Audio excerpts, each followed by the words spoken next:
Welcome to Frequency. I'm Chuck Gose. And I'm Jenni Field. Frequency is your go-to for real talk about comms, culture and employee experience, beyond the buzzwords and straight to what matters. And this week, we're talking about the reality that a culture problem is a communication problem. We're going to talk about some return to office stats and some employee engagement stats for North America and the UK, and the fact that someone did no work for a year and no one noticed. Before we get into those, Jenni, I'm very excited for that last one. I came across this image on Instagram from The Economist, and then I went and wanted to find the original source for it. And I think this gets to the unique nature of our partnership and friendship and working on this podcast together, is it talked about how Britain, which I will admit, Jenni, I sometimes get confused or don't really pay attention to what the difference between England versus UK versus Great Britain, and then kind of what everybody means by this. So I'm just going to say you all over there is rethinking its, quote, special relationship with America. And what was interesting looking at this chart was it goes all the way back to 2000 to look at this. And it's been a pretty steady, like how I guess the US favorably looks at the UK or Britain is pretty like close. Like it kind of goes up a little bit and then down a little bit. But man, you all have not thought a lot about us for a while. And I'm guessing this might have started around, it looks like around 9/11, which wasn't our fault, Jenni. But it's a pretty steady decline. And then it seems to get a little bit better with our Barack years, which we all loved during that time. And then, funny enough, since 2016, it's been dropping off the counter. So what is this? What are you seeing, hearing, feeling over there that is causing this? Do you know, when you said about the decline sort of started in 9/11, and this is about the special relationship between the UK and the US, my immediate thought was, is that when Love Actually came out? Because I feel like that was such a massive cultural moment about the special relationship. I think it might be similar timing. What are we seeing and hearing? I think that at the moment, there is just a sense of like, you know, what's the purpose and the need necessarily for that relationship? What's it bringing on both sides? And everyone I speak to just doesn't want to go to the US at the moment, which is a shame because there's lots of parts of the US, like you said, like there's lots of things going on that are not the fault of the American people. I think there's a question about what that special relationship is, but it was brought up brilliantly by Hugh Grant in Love Actually many years ago. And I think now it's just coming to the fore. It's all I've got. Just look, I wonder too if there's because as we're recording this, or this week we're recording it, your king is over in the US. Yes. And a lot of Americans have always had this romanticized view of the royal family. And I wonder if we just don't know enough that we just sort of look at that and think, wow, that looks really cool over there. Yeah. We've romanticized it a bit. And I wonder whether I think there is a media play out here, because I say to people a lot, just because what you see in the news, that doesn't necessarily impact people every day on the ground in America. This is the different stuff. Whereas I think you guys might see all the lovely romanticizing of the monarchy, whereas we just see the opposite of your leadership over here. And I think that's probably the biggest thing that's playing a role. Really. Could be. Let's get into the content this week. So the first story is the headline, I did no work for a year and no one noticed. Now, my dad sent me this last week, and it's a piece from Layla Kazim with a personal essay confessing that she spent an entire year doing no work at a software company and nobody noticed. Disillusioned after a great manager left and replaced by someone with no real management skills, she found herself in a role that nobody could really define. So rather than raise that, she ran an experiment. I've got that in quote marks here. Stop working entirely and see how long it takes to get caught. Her tactics were simple. She had spreadsheets as camouflage, a few padded emails, the occasional PowerPoint knocked up a few minutes before her weekly one-to-one, and she was never found out. She left of her own accord a year later. Now, the piece draws on David Graeber's concept of bullshit jobs, roles so pointless that even the person doing them can't justify their existence. And Graeber estimated 20 to 50% of all jobs fit that description. And a 2015 YouGov poll found 37% of British workers felt their job contributed nothing meaningful. Kazim's conclusion is damning, really. So modern work is just theatre. Perceived effort matters more than actual output. I should also say that this article has come up in conversations with a few CEOs this week as well, so it's definitely done the rounds. But this proves the point that managers are key to motivation and meaningful work. But my question for you, Chuck, is what about the personal work ethic here? And also, could you do this? Let's get into the first part first. The work ethic, when you said she did no work, but it sounds like she did a little bit of work, which what you described seemed like some previous colleagues of mine of places that I worked, where it was just enough. Yeah. Just enough to put in there. And I think to your point, it does show a connected and engaged manager would notice this. And so clearly that is the case here. When you ask if I could ever do this, the easy answer is to be like, no, of course not, Jenni, I have all this. But I've tried to really reflect on it. And I was thinking through some situations where, yeah, but that's not, I would probably be doing a bunch of other things. Mm-hmm. But if somebody could just do the bare minimum and still get paid, and that's all they really care about, I don't know, maybe they feel like they've earned that right. I'm not sure in practice this would actually be something I could do, but I could rationalize it in a way. And when I was looking at this article, there was another one that popped up about a similar instance where this employee had quit, but their manager didn't say anything to anyone and redirected that person's paycheck into their own bank deposit and kept parading around as this other person, even hiring Fiverr freelancers to do it. It was basically like a data entry job. Oh my God. And they went on for this for like a year of this going on. So I wonder if it's a bigger topic of just how out of touch and the lack of connection that exists in the workplace. So the story I was just talking about, this person would actually have this fake employee log on to Zoom calls, but say like their camera wasn't working or the microphone wasn't working, but they participate in the chat. So all kinds of shenanigans are going on. I think it just speaks to the fact that this goes on, but it goes on for so long at some organizations. I mean, I'm enjoying the use of the word shenanigans here immensely. Like, it's just, so it made me reflect on that there is an ethical thing for me. Like, there's no way I would be able to do it because I'd be absolutely terrified I'd get caught. But I have had a job where I wasn't able to do the stuff that I really wanted to do or knew that was the right thing to do because of all the corporate stuff that kind of goes on. And I remember thinking, it's cool, I'll just stay here for a year and I'll just take the paycheck and I'll just do what I need to do and it'll be fine. And I did about 2 months of that. And I was like, nope, that's not where my values are. Like, I can't do it. It's just not how I'm built. But the bit in this story that I hadn't come across before was this David Graeber's concept of this estimation of 20 to 50% of all jobs fit this description of just being utterly pointless. And that, I feel like no one's talked about that for ever in terms of the padding that's gone into corporate life and whether any of these jobs are actually having a difference, or are they just different kinds of jobs? I think that's some of it with knowledge work is you've got peaks and troughs and stuff like that. Maybe that makes it harder to make them make sense sort of in that full-time consistent perspective.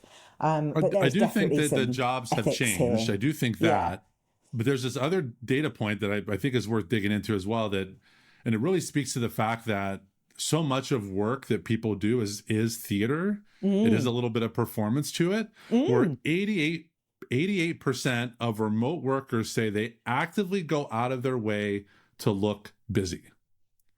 So there's things that, whether it's consciously, subconsciously, whatever, this sounds more conscious than anything, of we're being rewarded with busy, not being rewarded with productive or efficient. And I'm hoping that is the shift. We spoke a few episodes ago about that question about how many hours are you spending at work or whatever it was, I was like, that's a stupid question.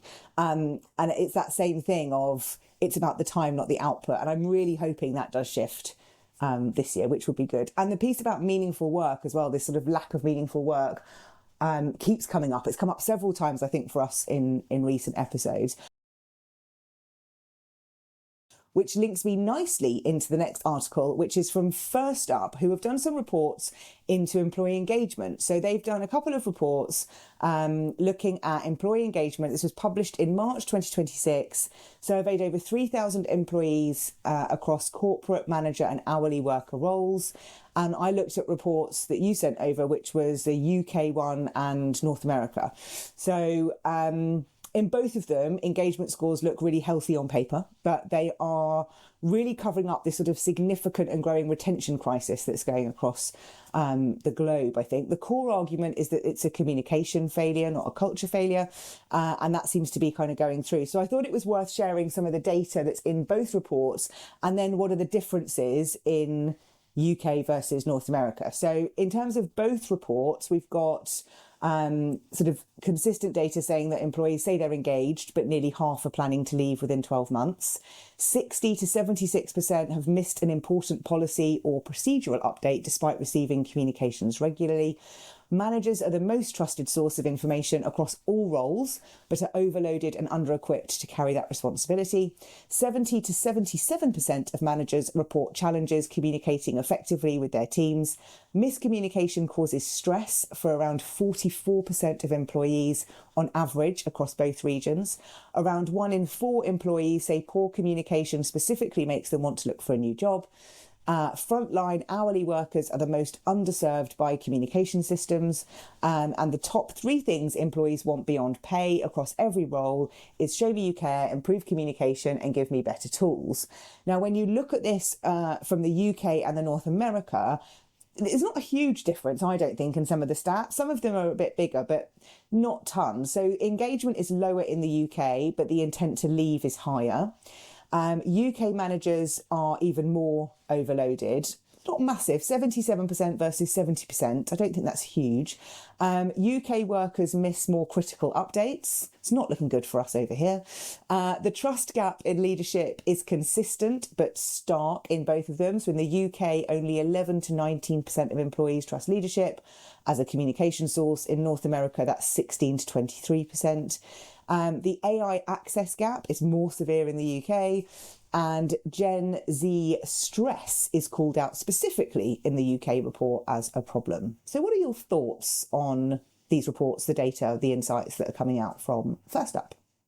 It's interesting that there is so much similarity, especially after our little kickoff topic about how little you all think of us over here, that there's so many similarities between the two. And I was trying to think through, the one part that stood out to me was around that the engagement numbers are about the same, but that UK employees are more likely or like planning to leave, basically. And I was trying to figure out like why is it that they are more likely, where I was thinking more, why is North America or US less likely? And I think it truly comes down to one thing. I have no science or facts behind this other than just this is my gut feeling on this. Okay. It comes down to benefits and healthcare. And in the US, your benefits and healthcare are typically tied to your employment. So if you're switching, it's not so much that you're leaving a job. Sometimes it's like, I'm not going to leave until I've got the next one, no matter how bad it is, because you don't want to have that gap in healthcare or benefits. And I wonder if just that one thing is enough to make that difference, that are people more likely to stick around, or maybe phrased less likely to leave because they simply don't have benefits backing them up. Whereas in the UK, if you leave your job, you're still covered for healthcare. You still have all of that. In the US, that is not the case. Yeah. And so just that alone, I wonder if that coverage was there for North American employees, or maybe this is where Canada, which does have universal healthcare, and the US doesn't, maybe that's even skews it more. If they had that, would they be more likely to leave, regardless of engagement? And that's making me think about the overall definition of engagement as well, which is something I'm separately looking at. But as you were talking then, it was like, well, what are we really measuring then in terms of engagement? Because that's the things that are going to have a sway on whether you stay, go, or engaged, not engaged, there's so many of those, and some of that is going to be some of that natural human instinct around sort of safety and health and things like that. So if that's part of it, then that's a very different thing to have to fix, address, look at than communication problem, which gets banded around as the issue for all things, which is what we're going to talk about a lot today. But that's just a very different way of thinking about engagement. And I think some of these reports and industry stuff don't think of it that way. I think they're thinking it much more around, naturally because of what they do, the tools, the channels, the communication, and how that can address engagement.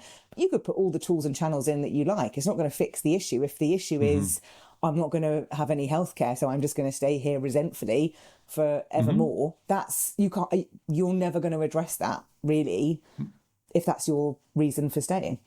Yeah, I think if the benefits, whether it's healthcare related, financial related, whatever, are tied to that is going to keep people there, even if they necessarily don't want to be there. And I think that goes to your very first item that you talked about, where you said employees say they're engaged, but nearly half are planning to leave within 12 months. I think we can get rid of the but part. Yeah. Say they're engaged and nearly half are planning to leave.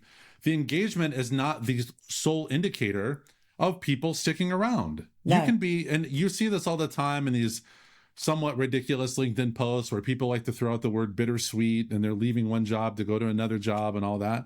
They could have been the most engaged employee, but a new opportunity presents itself. It's not like, well, you know what? I'm super engaged here, so I'm not going to take this new opportunity. That's not how it works. Do you know what made me laugh even more about when you just did that bit was how little we use the word engaged in real life outside of work. Like, I don't think I've ever been at dinner and been like, I'm super engaged in this conversation and food right now. Like, just doesn't come up in any world other than the corporate world where it's really normal to talk in that way. It's truly strange. Though I think I am going to do that now next time I see you, is throw that in more, just to make a point of it. It's going to become our phrase now every time we're together. The next article is from Startups magazine. It's called The Clarity Crisis, Why Your Culture Problem is Actually a Communication Problem. So the article argues that what leaders diagnose as a culture problem is often at its root a communication problem, specifically around clarity. So in the rush to scale, many organisations operate on the assumption that people inherently know their role, they know the rules, they know the direction of travel, but they don't. And teams are frequently drowning in ambiguity. And this isn't a sign of poor work ethic or disengagement. It's a symptom of leadership complacency around fundamental communication. The piece is particularly pointed about flat hierarchies. So it talks about agile structures are great for speed, but they often create a vacuum where clear operating principles should be. And interestingly, it extends this critique to AI adoption, arguing that leaders are asking AI to solve problems that they haven't even clearly defined for their human teams. I could talk about that all day. So the fix, they're saying, is really to invest in clarity around roles, boundaries, decision-making, progression. When people understand what they own, who they need to consult, who approves what, you really do unlock that genuine empowerment for people. Empowerment is different to engagement, but I'll leave that there. They talk about practical tools like a RACI or RASCI framework to help, but the core message is really that culture doesn't fix itself with a values workshop or something like that. It has to fix itself when leaders communicate with precision and consistency. Now, this isn't new, but I suppose my question for you, Chuck, is how do we help leaders and managers really understand this? Because this is the same stuff, just, focused in the startup environment. So how do we really help make this shift? Yeah, I think this gap in those experiences is that it's not that leaders don't experience this or know this. They just don't experience the same things that normal employees do. And so they don't feel the downstream consequences of their decisions, whether they're clear or not. They just get the data and the reports and then hold others accountable for that. So it gets those downstream consequences that creates that clarity. And then they're actually shielded from that because they're not the ones doing the work. That work they've sort of delegated off their walls, and that person's now responsible. They're sort of absolved of it. So I don't think that RACI charts or anything like that fixes any of it. It comes down to accountability. And that's a bit of a personal thing for individuals. We've all worked with leaders who are not just held accountable, but own that. They admit when mistakes happen. They celebrate those who have stepped in and fixed things. So I think that accountability comes into play, but they're shielded from it. I also wonder whether we are at that tipping point of this because of some of the stuff we've touched on today around I did no work for you and no one noticed type stuff of if we have got a workforce that's now working more remotely in a more hybrid way, and then people are thinking, I don't know what people are doing, and then you haven't got any of this sort of process or clarity around your role because that structure isn't there. And I do feel like there is this question from leaders around what are you all doing at home, come back to the office and then we can see you, rightly or wrongly, which is kind of layered within this. People don't really know what they're doing. And I think that's part of the challenge. I think if we start to smooth some of that together, there is a clarity element in there that will impact the culture that I think leaders haven't taken the time to do in the past because they didn't need to, because we were all in an office together, we were all doing stuff together, and you could easily navigate priorities and things like that because of the natural conversations that would happen in that environment. Whereas now, that's so much harder. And I think just thinking about the clients and the teams I'm working with, I would say this is their biggest challenge in any organization is I don't really know what my objectives are. I don't really know what my development plan is here. And I'm just feel like I'm just ticking a box and I don't really know the meaning behind it. I think leaders are expecting people to figure it out themselves. And there was this, I guess you want to call it a comic, maybe it was like a kind of rallying cheer or whatever, but it said like, what do we want? And it shows all these CEOs like AI. And when do we want it? And it's like now. And it's why do we want it? AI. Like they don't know. They just feel like it should be there. So go figure it out. But I'm the leader and I'm telling you this is what needs to happen. Yeah. The clarity is out the window. Yeah, totally. And it is that we don't really know what we need, but we just need you to figure it out and do it. And I think that the task orientated nature that work has become hasn't followed this suit of suddenly this empowerment has gone. People don't feel as empowered, but leaders, to your point, are so far away, they're not feeling that friction, and that's making it much harder. Our final piece today, which is a report that you sent over and just went, lots of stats in here. But as it was the essential return to office stats and trends for the USA, I thought this is a topic you're going to want to talk about. So I had a look through it, and it basically says that despite all of the headlines and all the RTO mandates, the data tells a more nuanced story in that only 27% of companies have returned to a fully in-person model, while 67% continue to offer some form of hybrid flexibility. Remote work levels have barely shifted since their 2024 peak. So a few key data points relevant for you are 64% of US employees would prefer remote or hybrid over full-time office working. 64% would quit or start job hunting if that flexibility was taken away. High performers are the most at risk of leaving. So there are 16% more likely to have low intent to stay if there is an RTO mandate. 80% of companies have already reported losing talent because of their return to office. 25% of executives and 18% of HR workers admit that they hoped some employees would voluntarily leave because of an RTO, effectively using that mandate as passive layoffs. 74% of HR professionals say RTO mandates have led to leadership conflicts. Required office time has increased by 12%, but actual attendance has only increased by about 1 to 3%, meaning that mandates are being ignored. 76% of companies report greater employee retention by allowing remote work. 78 say it improves engagement, probably gets it to about 10% because it's not anywhere else. The top reasons companies give for RTO are collaboration, productivity and communication, but their research on whether office working actually delivers those benefits remains pretty mixed. And then the final stat is that 88% of remote workers say they go out of their way to look busy, which is what you were talking about earlier. So, thoughts on your favourite topic of return to office? This goes great to our earlier conversation. I'm going to scroll to find this data point, make sure that I have it right, because it was right at the very beginning. Oh, and we got to say that people are engaged, but they're planning to leave. Mm-hmm. This is a great example of that. It's not the engagement that could be deciding whether or not people leave. It could be simply, what is your workplace policy on style? Are you flexible? Are you not? Is it hybrid? Is it not? Are you mandating workplaces? That employee could be one of your most engaged employees. And if that's what you value, you are then damaging that by saying you need to be in the office 5 days a week or whatever it is. And it's interesting to me that in spite of all these stats, which I applaud them for saying that only 27% of companies have returned fully in person. So that just shows that the ones that are doing it are getting a lot more noise out there around it, that it's not the realistic view of a lot of workplaces out there. But none of these data points point to the fact that it works. Unless I this stat where 25% of executives and a fifth of HR workers are using RTO to get people to leave. How weak is that? That rather than just like, you want this person to leave, rather than have the gall to just, or the nerve or whatever to say, this person's got to go. Yeah. If we do this policy, maybe they'll just leave on their own. How weak is that? Yeah. And also, what kind of culture is that? I mean, I don't think anybody would want to work in that sort of culture anyway. But to the point about the data and what it means, all I could think about then was open plan offices, because open plan offices don't work. And yet everyone did those for years and years and years, even though all of the data pointed to the fact this is not a good idea, it's never going to work.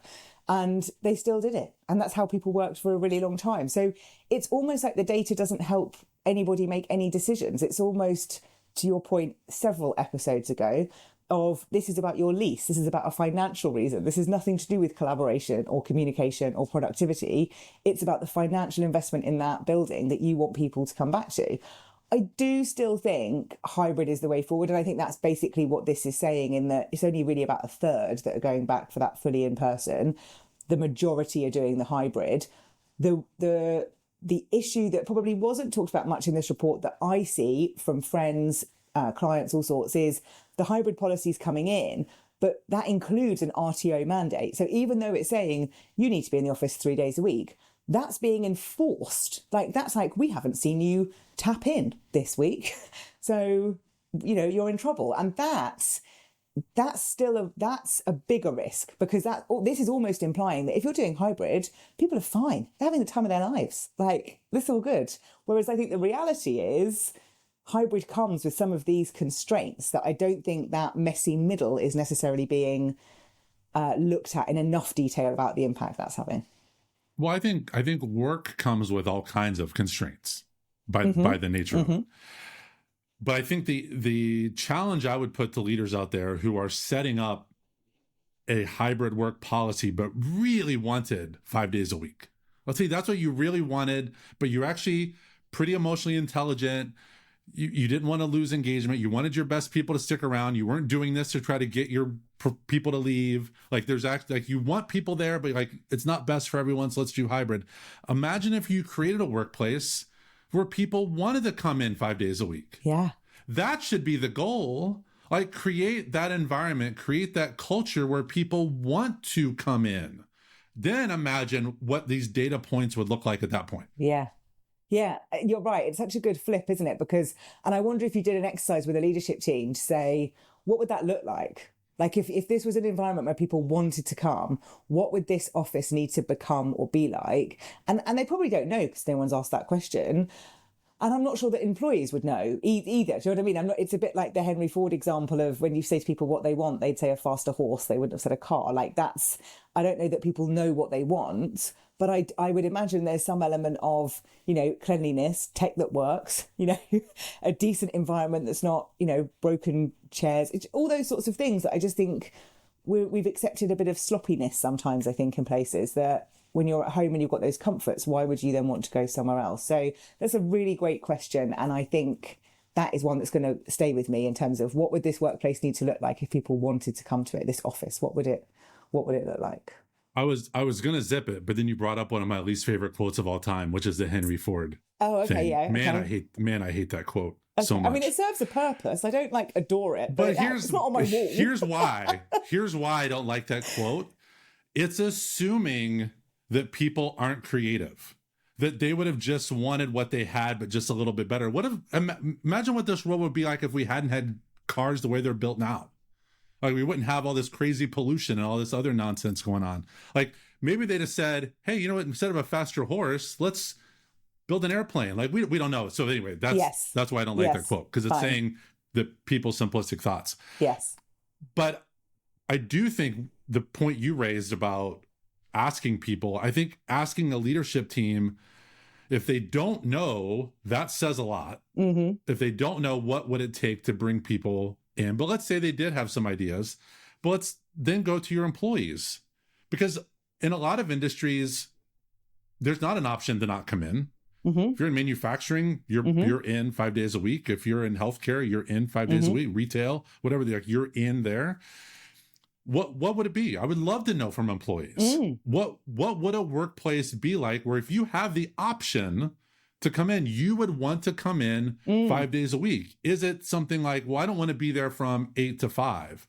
I want to come in from 10 to 3, 5 days a week. I want to make sure that I'm home before my kids get off the bus. Like, whatever that is, like, what if the 5 days a week isn't 9 hours a day? Like, it would be a really interesting conversation to have with an employee group. And I reckon, as I'm thinking about what would I need, thinking about when I used to work in an office, it's a chauffeur-driven car that's going to take me from my front door to and that you can't, like, that's not within the gift of the company necessarily, but actually that would be much nicer than having to, have to figure out the commute or stuff like that, or a helicopter, actually, because you don't have to deal with the traffic. Like, I mean, you could go really extreme with it, but I think what's the friction that's stopping it that would make it a more enjoyable experience? And I wonder if some of it is that infrastructure that's around it that is part of the challenge. But you've nailed it, Jenni. You figured it out. This is because the people who are oftentimes deciding these RTO policies, they have drivers. Do you think the CEO of Chase is driving himself into work every day? No. All these people who are making, not all of them, a lot of these, they have drivers. They're experiencing what you just described. Yeah. They truly are out of touch with it. Yeah, that was always my life goal when I used to see the CEO with, like, the car was at the back waiting for her to go downstairs. And I was like, man, that is a goal, isn't it? Like, just be driven everywhere. How lovely. But imagine what that work experience is then so different. It's so different. I remember watching a documentary. It was about the financial crisis. I can't remember what the documentary was called now, but maybe it was Inside Job. Maybe that was what the documentary was called. And it was about the financial crisis in 2008, 2009 in the US, where they talked about that some of these bank executives thought so highly of themselves that they built private elevators for these individuals so that they could just go straight to their floor, straight to their office, not have to hang around with the common folk and have to wait a few floors to get up there. Like, that's the mentality of some of these leaders. That's just, no, not my world. Not my world at all. Right, that's the end of the articles this week. What are you freaking out about? Everything. Jenni, I was going to say that I should flip a coin over what to talk about, but there's not an 8-sided coin. Oh, no. Because there's like 8 different things that I feel I could go into. But I was going to do one, but I'm actually going to save it for the next episode because it's a really good, a really horrible thing happening that I want us to talk about. Okay, good. I'm really excited about that now. Yes, you should be. Because there'll be a lot of opinions on it.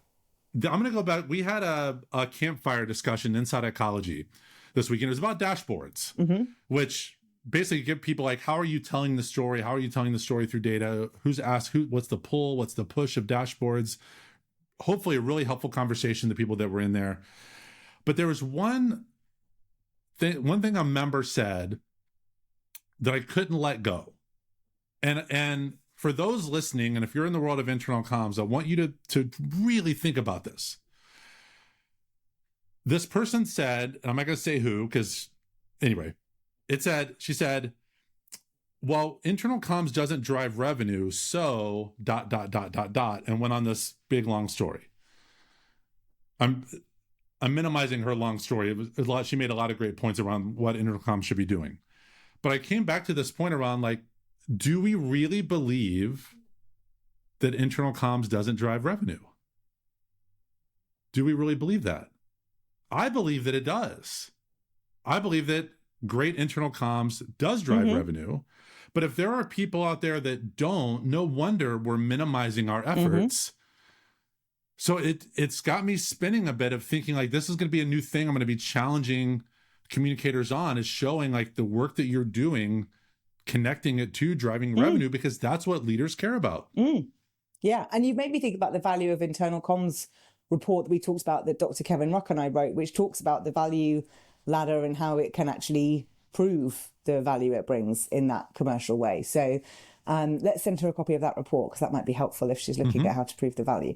We've got similar freakouts this week. So I had my senior internal comms roundtable, which is, I've got two tables. I have a virtual table and I have a London table, and it was the London table last week. And we were talking about how to stay relevant in internal comms. And I had a bit of a light bulb moment that stayed with me about the profession of internal comms, and really how as an industry for the last 10, 15 years, we've talked about how we need to go from being a tick box function. So can you do a poster? Yes, sure, I'll go and do that. To an outcome based function. So we're asking the question. So can you do a poster? What is it you're really trying to achieve? What is it you want to do? And that's been our industry world for years, where we've talked about doing that. I don't think we've done enough work to take the organisations on the journey with us, which is why we're seeing AI come in to do that tick box work. Because if you say to AI, can you do me a poster for this event? That's not going to ask the questions about why. What are you trying to achieve? Is that really the right tool? Blah, blah, blah. It's just going to do the task that you want it to do. And you don't have to worry about any of that stuff, because you can just tick the box and move on. And I think that's the reason why people are going to AI and those stakeholders inside organisations, because it's doing the thing that the internal comms function were doing, but are now being more impactful, commercial, outcome focused. And people don't really understand the benefit of that. So that's kind of staying with me and swimming around in my head a little bit about how do we address that in terms of the change element we need to do inside our organisations to take our stakeholders with us. So that's swimming in there for me. Yeah, because you can't have any outcomes without outputs, without action. Like you need, their work does need to happen for that to occur.